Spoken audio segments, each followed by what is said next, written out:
Hey there everyone, I'm Fox 10 News meteorologist Jennifer Lambers with a look at your forecast. And we already saw some of those strong to severe storms move through earlier this morning.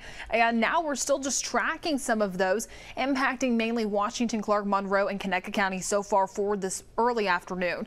Now as we make our way later on into the rest of today, expecting more of the storm coverage to begin to spread out, noticing more of those isolated showers and storms beginning to make an appearance closer towards Baldwin County, the Florida Panhandle. Again, more scattered in nature, but then we'll start to see some of this beginning to ramp up closer towards your evening time commute, picking up the kids from school. So just make sure in case you do have any of those Friday night plans, go ahead and just try and move them indoors just because we still start to see some of those heavy showers. Now, stronger storms are still a possibility, not looking as likely, but we'll still continue to watch this as we do make our way later on into the rest of today. Noticing the bulk of that really closer towards the dinner time hour.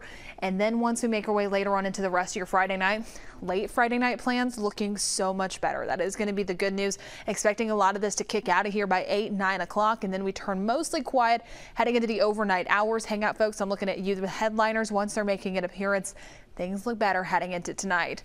Now heading into tomorrow morning, a little bit of a different story. That's when we're going to start to introduce more of these widespread showers, really beginning to ramp up after 4 a.m. Continuing to start off for your Saturday morning. Meteorologist Nicholas Herbosa will be tracking this early to begin tomorrow morning, continuing closer towards 7, 8 to begin your Saturday.